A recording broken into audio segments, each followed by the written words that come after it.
आज की कहानी। ये कहानी इस दिन शुरू हुई जब मैं यूनिवर्सिटी की लाइब्रेरी में बैठा था।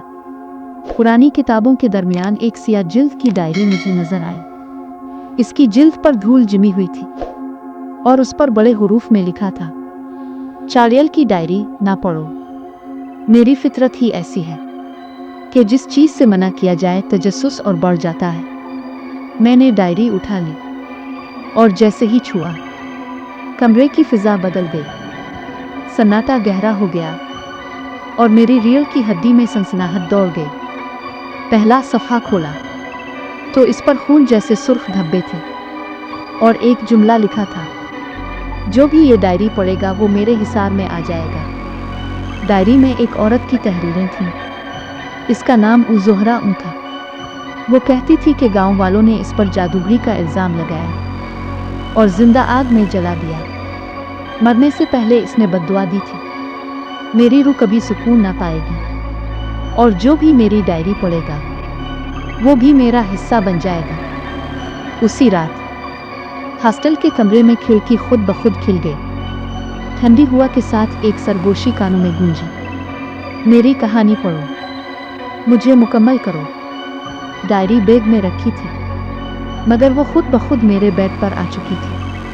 मैंने दूसरा सफ़ा पढ़ा। इस पर लिखा था, मेरी आंखों में देखोगे तो ख्वाबों में मेरा अक्स देखोगे। इसी रात ख्वाब में वो औरत आई, सफ़ेद कपड़ों में, बाल बिखरे हुए, आंखों में सुर्ख शोले, और वो बार बार कह रही थी, मेरी डायरी पढ़, मेरी डायरी पढ़। अगले दिन मेरा दोस्त आरिफ आया। इसने डायरी को देखकर हंसते हुए कहा, ये क्या है? ड्रोनी फिल्म का पर्वत। मैंने इसे रोका मगर इसने एक सफ़ा पढ़ लिया। अचानक खिड़की जोर से बंद हुई, लाइट चपकने लगी।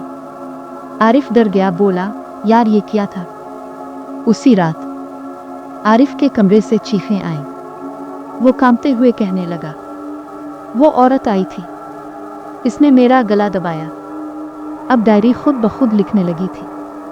हर दिन मेरी जिंदगी के वाकयात इसमें दर्ज होते, यहाँ तक कि एक दिन लिखा, तेरा अंजाम करीब है, ताव मेरा वारिस बनेगा। मैंने एक बुजुर्ग लाइब्रेरियन से मशवरा किया। इसने डायरी देखते ही कहा, ये लानत है, इसे जला दो।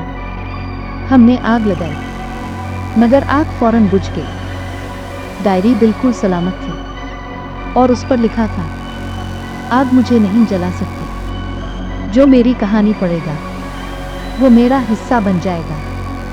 आरिफ अचानक लापता हो गया।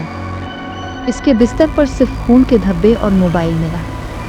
पुलिस भी कुछ ना कर सकी। मैं अकेला रह गया और डायरी मेरे सामने खिली थी। इस पर आखिरी जुमला लिखा था, अब तेरी बारी है, कलम अलिफाते और मेरी कहानी मुकम्मल कर। मेरे हाथ खुद ब खुद कलम अलिफाते नहीं लगे, जैसे कोई और ताकत मेरे वजूद को काबू कर रही है। और आज जो कुछ आप सुन रहे हैं, ये सब मैंने उसी डायरी में लिखा है। अगर आपने यहाँ तक सुन लिया है तो शायद आप भी इस चार्लियल के हिसार में आ चुके हैं।